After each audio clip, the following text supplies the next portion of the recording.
The first thing I noticed that morning was how perfectly the mist hung over the rolling Virginia hills. It softened the massive Reynolds estate, almost making me forget how enormous the property really was. Almost. The chapel alone, with its stained glass windows and hand-carved oak pews, could have hosted a royal wedding. Rows of black sedans and glossy SUVs lined the private road, a subtle parade of wealth. I had driven my own reliable sedan through those gates without a second thought, but even the valet's polite nod seemed to carry a question. Who invited you? Inside, crystal chandeliers spilled light across marble floors. Guests moved with the easy grace of old-money perfect posture, soft laughter, small diamonds that spoke louder than any conversation. I adjusted the navy blue dress I'd chosen so carefully and touched my grandmother's pearl necklace, a quiet reminder of simpler roots. I had spent years perfecting the art of blending in, of letting people see exactly what they expected, a modest widow living on an engineer's pension. When the string quartet began to play, I caught my breath. My son Dylan stood at the altar, his back straight, his brown hair catching the morning sunday. The joy on his face erased, for a moment, the ache of remembering Thomas, my late husband who should have been here. Then Jessica entered, radiant in a gown worth more than most homes. Gasps rippled through the pews. To her credit, she was stunning. A tailored vision of elegance, every detail from the diamond tiara to the silk-trimmed veil calculated to impress. I told myself to focus on Dylan's happiness, not on the way Jessica's mother, Paula, looked at me, as if I were an uninvited guest who had wandered in from a lesser world. The ceremony was flawless rose petals, hushed vows, a kiss that drew sighs. But beneath the beauty, I felt the tension like a tight wire. The reception unfolded on a manicured lawn framed by rose gardens and white canopies. A 12-piece orchestra played near the champagne fountain. Everywhere I turned, there were signs of careful extravagance: imported orchids, rare vintages of wine, even an ice sculpture of intertwined initials slowly melting in the afternoon sundae. I found a quiet table at the edge, content to watch Dylan and Jessica swirl through their first dance. That was when Jessica approached with her parents. Her smile glittered like cut glass. "Mom, Dad," she said with sugary brightness, "I want you to meet Dylan's mother." She paused just long enough to let her words land like a pinprick. "This is the family embarrassment we all have to deal with." The sentence slid through me like a thin, cold blade. Conversations around us faltered. I felt the quick, sharp intake of breath from a nearby guest. But I stayed still, my face calm. Years of quiet strategy had taught me that silence can be stronger than any retort. Robert Reynolds, Jessica's father, turned toward me. For a moment his polite smile held, but then it faltered. His eyes narrowed as though a memory had jolted awake. "Emily Turner," he said slowly, voice dropping until it cut through the music. "Aren't you the mysterious investor who bought my company?" It was as if someone had dropped a crystal glass on marble. The shock rippled outward. Jessica's perfect smile stiffened. Paula's jeweled hand flew to her necklace. Guests leaned in. I could almost hear the calculations spinning in Robert's mind. The disbelief that the woman in a simple department store dress could be the same unseen force who had negotiated the Reynolds Holdings acquisition 3 years ago. I offered a small, measured smile. "I think you're confusing me with someone else," I said evenly. But Robert's eyes, sharp, suddenly alive, told me he wasn't confused at all. He remembered the boardroom, the silent woman who let her lawyers speak while she observed every detail. Jessica's confidence flickered, confusion pooling behind her green eyes. The orchestra played on, but for me, the music had thinned to a single high note. My years of careful invisibility, of living as a quiet widow with modest habits, had cracked open in one casual introduction. I excused myself soon after, weaving through clusters of guests whose polite conversations masked eager curiosity. In the solitude of my car, I finally exhaled. I had prepared for many scenarios, but not for my entire double life to be threatened by a single flash of recognition. The next morning, I sat at my kitchen table with coffee gone cold, watching the early sun spill across the countertop. Dylan paced like a man twice his age, running his hand through his hair. "Mom," he said, voice tight, "you have to help me understand what happened last night." Robert Reynolds pulled me aside.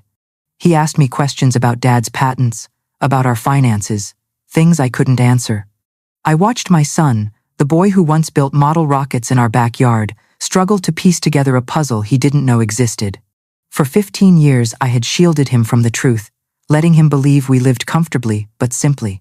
He had built his own career on that belief, working 60-hour weeks, saving every bonus, proud to stand on his own. Now the question in his eyes cut deeper than Jessica's insult.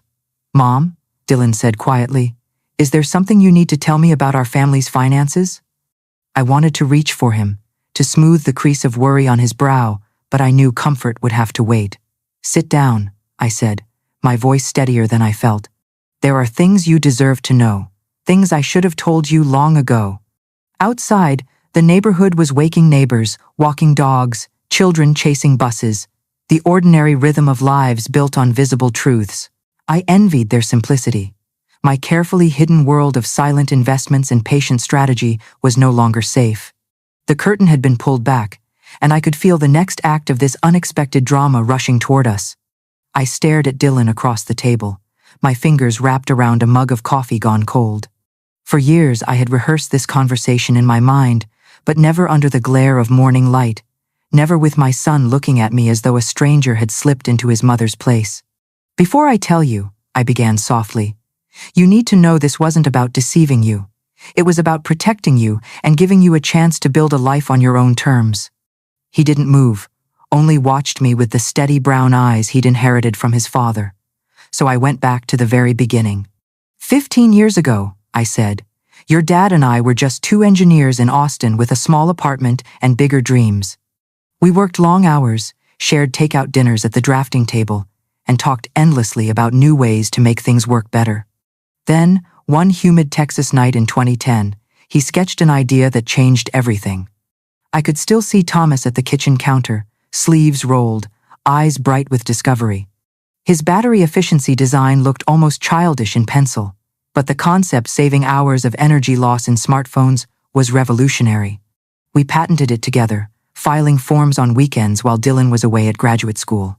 2 years later, a tech giant offered $25 million for the rights. I remembered the night we got the call, Thomas dancing me around our tiny living room, our laughter echoing off the bare walls. We thought we'd found lifelong security, maybe a modest early retirement. We never imagined we were stepping into an entirely different world. Instead of spending, we saved. We built a quiet plan in a battered blue notebook: diversify carefully, learn the market, reinvest everything. First came conservative index funds and municipal bonds. Then, as we gained confidence, Thomas spotted undervalued tech startups and small parcels of real estate in cities nobody talked about, yet places like Boise, Austin's East Side, and a dusty corner of Arizona that would one day be called the next Silicon Valley. I paused to let Dylan absorb the picture, not sudden wealth but deliberate, disciplined growth. By the time you finished your master's, I said, our initial $25 million had already doubled. And we told you only that we'd had a comfortable payout. We wanted you to build your own career, free of expectations or shortcuts. Dylan exhaled sharply. So all those years I worked 70-hour weeks, all the times I worried about rent or my first mortgage? We watched with pride, I said quickly, reaching for his hand. We were proud of your independence. We wanted you to know the satisfaction of earning everything yourself. The words were true, yet I could feel the sting in his silence. He had sweated for every promotion while we quietly amassed a fortune. To soften the weight, I painted in the broader context, the culture of our family shaped by grandparents who'd survived the Depression and mothers who clipped coupons out of habit even after success. For us, I explained, wealth was never a display. It was a tool for freedom and for helping others quietly. I told him how, after Thomas died 5 years ago, I kept the plan alive. We were worth over $700 million by then, I said quietly. I've grown it even more, but in the same spirit, private, patient, without flash. Dylan leaned back, rubbing his temples. So, when Robert Reynolds looked at you last night and said you were the investor who bought his company, it wasn't a guess, I admitted. After your father passed, I acquired Reynolds Holdings through a shell company. Their core business was solid, but Robert had over-leveraged it. I stepped in to save the company and its workers, not to hurt anyone. but I never intended for the family to know my name. The room filled with a thick, unsettled quiet. Outside, a jogger passed with his dog, the ordinary rhythm of the neighborhood mocking the storm inside. Dylan finally whispered, "You could have told me. All these years, you could have trusted me." His words pierced deeper than accusation. I reached across the table. "I did trust you," I said, voice trembling. "I trusted you to become the man you are today, without the shadow of money guiding every choice." For a long moment he just sat there, jaw tight, eyes searching mine for something he could still recognize. Then he sighed and looked away. "What now, Mom? Robert isn't the kind of man who forgets a face. And Jessica?" His voice trailed off. I followed his gaze to my buzzing phone. A message from Jessica flashed on the screen. "Emily, I think we should have lunch today. There are some things Dylan and I want to discuss with you." The timing was no coincidence. I felt a faint chill despite the warm morning. Jessica Reynolds, with her Wharton degree and quiet ambition, was not someone to leave loose threads. "I think," I said carefully, "your wife is a lot more perceptive than we realized." Even as I spoke, I sensed the fragile balance of the life I had built 15 years of deliberate invisibility, tilting toward an unavoidable reckoning. Jessica chose the restaurant with surgical precision. Perched on the 40th floor of a new glass and steel tower downtown, it was the kind of place where the hush itself felt expensive. Floor-to-ceiling windows framed a postcard view of the city's skyline. Each white linen table was lit by a single crystal pendant that turned ordinary wine into liquid jewels. I knew before sitting down that this lunch was not about food. It was about power. Dylan and I arrived on time, but Jessica was already there. She had claimed a corner table with the best view, the one that allowed her to watch the whole room without turning her head. Her blonde hair gleamed like something out of an advertisement, and the tailored cream suit she wore could have stepped straight from a Paris runway. She rose with a radiant smile that didn't quite reach her calculating green eyes. "Emily, Dylan, thank you for coming," she said, offering air-kiss greetings scented faintly of expensive perfume. I returned her smile with polite warmth and took in every detail. The Bordeaux she had ordered ahead of our arrival, the embossed folder resting near her handbag, the careful arrangement of cutlery. Jessica was staging a scene, and every prop mattered. "So," Dylan began after we sat, his voice a mix of hope and unease, "what's so urgent?" Jessica poured the wine with hostess-like grace. "It's not urgent," she said lightly. "It's important." She tilted her head, letting a shaft of midday sun catch the tiny diamond studs in her ears. "We're family now. I think it's time we talk about what that means." Her tone carried the pleasant finality of a lawyer entering a closing argument. I felt a flash of Thomas's presence beside me, his quiet warning, whenever a negotiation was about to turn sharp. I let Jessica continue. She spoke of shared values, of transparent futures, but her words were threaded with something harder. Then, as if casually remembering a story, she said, "Last night, I stayed up late talking with Daddy. He told me fascinating things about corporate acquisitions and how anonymous investors can shape entire industries." Her gaze met mine with a spark of recognition. Dylan frowned. "What does that have to do with us?" Jessica ignored him. "There's something intriguing about those anonymous investors," she went on. "They often have very specific reasons for staying hidden. Usually it's because they control fortunes bigger than anyone suspects." The air seemed to contract around us. I lifted my glass and sipped, giving nothing away. Her next move was pure theater. She reached into her folder and pulled out a tablet displaying a grainy news photo. Even through the low resolution, I recognized the signing day of the Reynolds Holdings acquisition.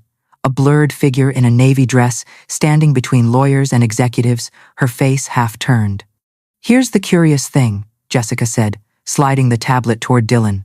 "The posture, the way the purse is held, it's incredibly similar to Emily." Dylan stared at the screen. I watched the spark of recognition widen in his eyes, as though a puzzle piece he never knew existed had just snapped into place. "Jessica," he said slowly, "are you saying my mother bought your father's company?" She didn't answer him directly. Instead, she turned to me with a gentle smile sharpened by triumph. "Isn't it funny how coincidences work? like a company selling for nearly $700 million and the buyer disappearing into silence, almost as if she preferred to stay invisible. The table fell silent except for the soft clink of ice in nearby glasses. I could have denied everything, but Dylan's searching eyes held me still. Finally, I set down my wine. "Dylan," I said quietly, "there are things about your father's patents and our investments that I never told you. Things I should have shared long ago." Jessica's lips curved in satisfaction. She believed she had cornered me, but behind her victory, I saw only a young woman chasing control the way a gambler chases luck. We finished the meal with brittle small talk. Jessica described art exhibitions and European travel plans, but each word was a move in the game. She left the bill unsigned, already handled, of course, and glided toward the elevator with a glance that promised the conversation was far from over. As Dylan and I stepped out into the bright afternoon, the city felt sharper, almost metallic. He walked beside me in silence until we reached the parking garage. "Mom," he said finally, voice low, "please tell me everything." I looked at my only son, remembering the boy who once trusted me with every secret, and felt the weight of years pressing forward. "I will," I said. "Tonight, all of it." At home that evening, I spread out a folder, thick with memories and numbers, patents, investment records, photographs of Thomas grinning beside early prototypes. As Dylan settled into the armchair across from me, I realized how much this moment would change us both. For 15 years I had built walls of silence around our fortune, believing privacy would protect us. Now those walls had been breached by a single, ambitious woman and the sharp eyes of her father. The quiet life I had chosen was unraveling, and the next move would decide not only our financial safety, but the very trust between mother and son.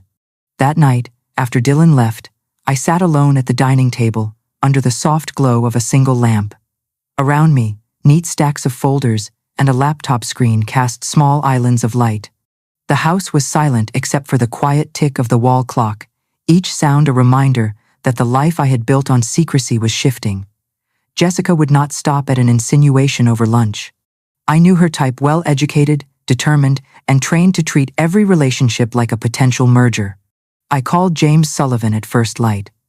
James had been our trusted financial advisor since the early days, a man whose sharp instincts were softened by dry humor. We met that afternoon in his downtown office, a space lined with books on corporate law and market analysis. Outside, autumn sunlight turned the high-rise windows into sheets of gold. Inside, James scanned the documents I handed him and let out a low whistle. "Emily, these are not casual questions," he said, adjusting his glasses. "You think your daughter-in-law is digging?" "I don't think," I replied. "I know." He tapped a pen thoughtfully. "Then we'll need to understand her family's position. Money motives leave trails." James began to pull up records with efficient speed: property deeds, loan statements, corporate filings. The picture that emerged was sharper than I expected. Reynolds Holdings, the very company I had quietly rescued, had been Robert Reynolds's crown jewel. But years of over-leveraged expansions had left scars. When I acquired the firm, Robert lost more than a business. He lost the financial backbone of his family's lifestyle. "Look here," James said, turning his monitor toward me.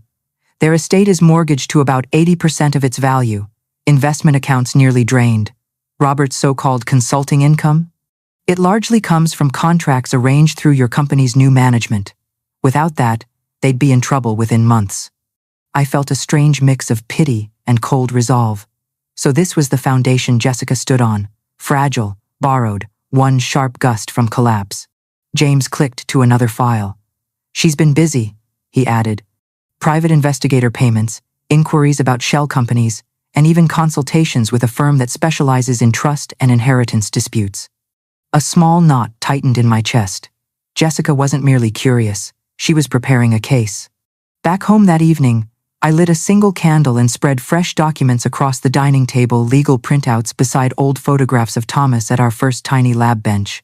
The scent of candle wax mingled with the faint memory of his favorite cedar aftershave. I remembered nights when we sat side by side, charting investments by hand, whispering dreams of freedom.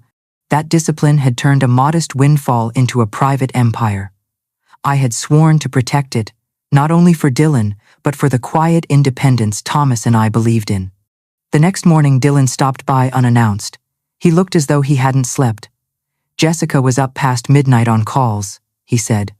"She told me she wants to clarify family assets before we think about kids." "Mom, what is she after?" I poured him coffee, letting the silence stretch. "Finally," I said, "control. She wants influence over a fortune she believes she's entitled to." He ran both hands through his hair. "And she thinks getting regulators involved will force you to cooperate?"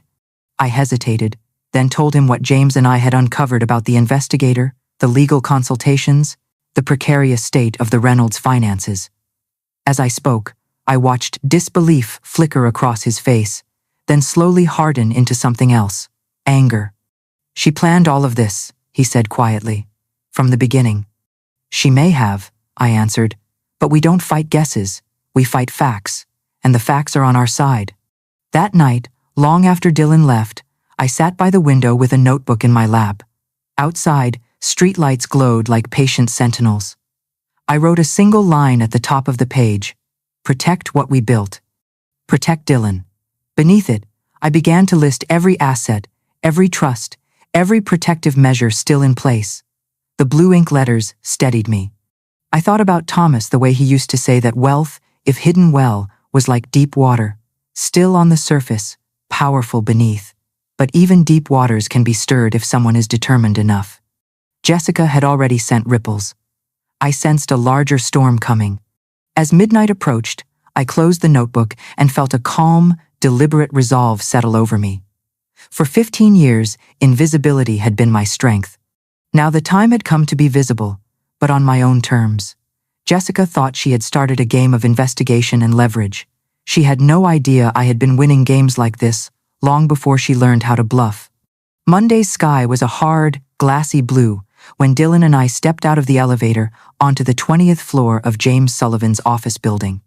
The meeting room he had reserved looked more like a private art gallery than a law firm boardroom: white walls, sculptural chairs, a table of polished walnut, but the air inside was dense, charged with the weight of what we all knew was coming. Jessica was already there, poised and perfect in a charcoal pantsuit that matched her controlled expression. Beside her sat Robert and Paula Reynolds, their faces a mix of family pride and quiet dread. Across from them, a man in a tailored navy suit introduced himself as Mark Vance, a specialist in family estate litigation. His briefcase, I noticed, was already unlatched, papers fanned out like cards ready for play. James greeted everyone with professional calm. "Let's be clear about why we're here," he said, his voice carrying the authority of someone who has seen many fortunes rise and fall.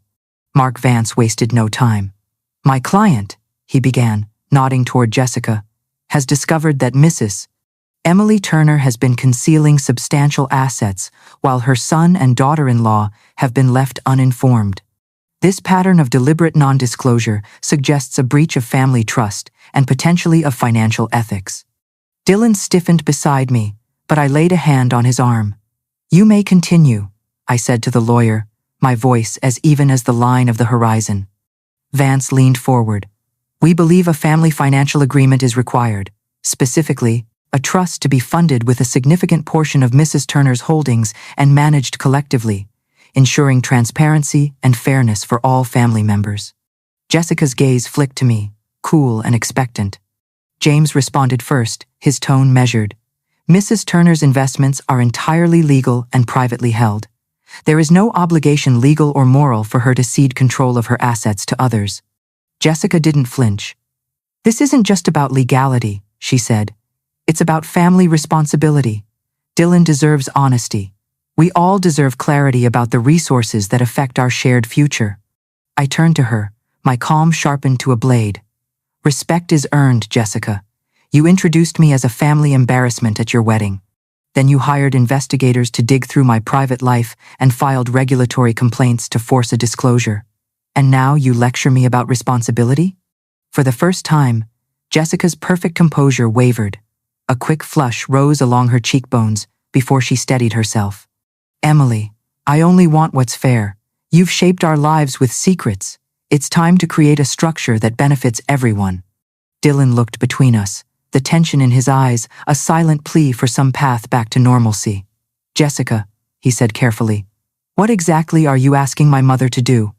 Mark Vance slid a crisp document across the table. "We propose a family trust with shared governance. Mrs. Turner would contribute an initial sum of $15 million. 3 trustees, Mrs. Turner, Mr. Dylan Turner, and Mrs. Jessica Reynolds Turner, would hold equal voting rights on all major investment and charitable decisions." I picked up the document and skimmed it. Every clause read like velvet, but I saw the steel beneath. Equal votes meant slow erosion of control. In time, Jessica could turn majority by proxy, and everything Thomas and I had built could be bent to her will. I set the papers down. "No." The word hung in the air like a gavel strike. Vance blinked. "Perhaps we didn't explain the advantages." "You explained them well," I interrupted, "and my answer is still no. But I do have a counter-proposal."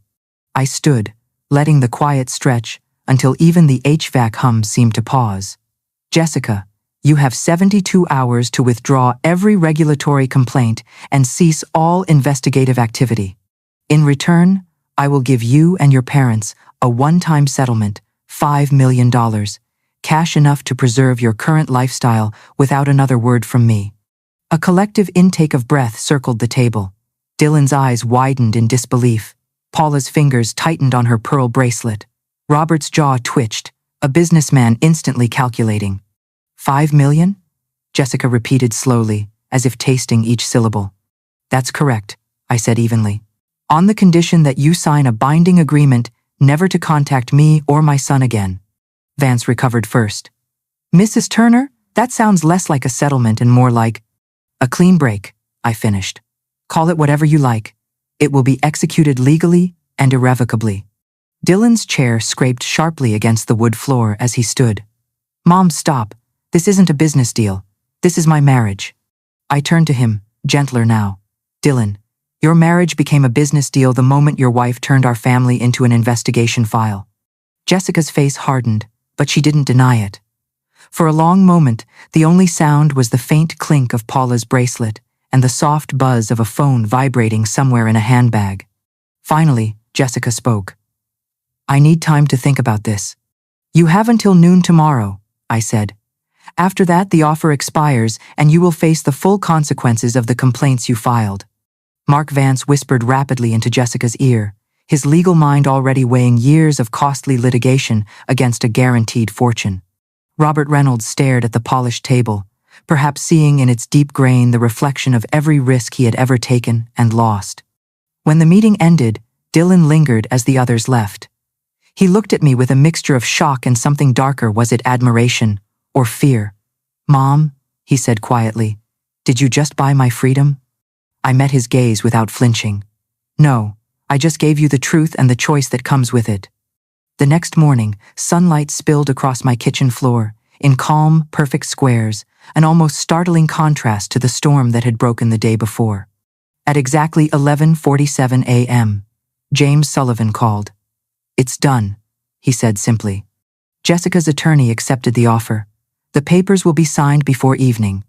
His voice carried both relief and something close to awe.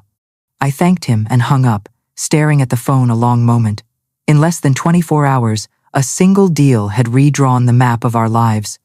By 5 o'clock, the signatures were dry, the transfer complete, and Jessica Reynolds Turner, my daughter-in-law for barely a season, was effectively erased from our family's future.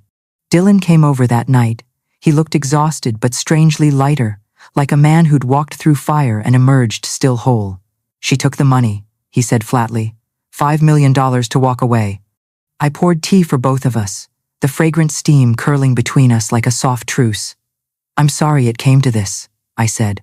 He studied me for a long time, eyes searching for anger or triumph.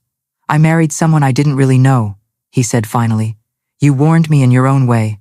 I just didn't want to hear it." "There was no way you could have known," I replied. "You loved her. That's never a mistake, it's just a lesson."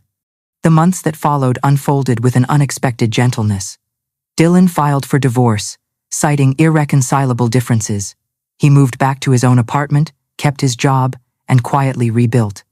The Reynolds family retreated into silence, their once flashy social appearances dwindling until they were only names in old society pages. I, too, chose a quieter rebirth. I sold the apartment that had witnessed so many hidden negotiations and moved to Santa Fe, a city whose adobe houses and blue sky mornings spoke to the artist in me more than the investor. There, I became simply Emily, the woman who browsed pottery at weekend markets and walked along the old plaza at dusk, not the secret tycoon who had outmaneuvered a corporate dynasty. Yet I did not retreat from purpose. With a portion of the wealth Thomas and I had built, I founded the Thomas Fund, a discreet program that supports young engineers with promising but unfunded patents. I never sought press coverage. Instead, I sat quietly in small college classrooms, listening to students explain how a spark of an idea might become the next revolution in clean energy or medical tech. Their gratitude, the way their eyes shone when a scholarship opened doors, gave me a satisfaction no dividend ever had. Back in Virginia, Dylan and I took time to heal. At first, our conversations were hesitant, punctuated by long silences. But slowly, the trust returned. One autumn Sunday, he called with a brightness I hadn't heard in years. "Mom, I met someone. Her name is Sarah. She teaches elementary school. She doesn't know a thing about the money, just that you live in a nice apartment and like to cook." I smiled, warmth flooding a part of me I'd kept guarded. "She sounds wonderful. When do I get to meet her?" "Next weekend," he said. "But do me a favor, leave the financial empire at home. Just be the mom who taught me to work hard and listen." I laughed, promising I would. For the first time in a long while, the future felt open and kind. That Christmas, Dylan and Sarah joined me in Santa Fe.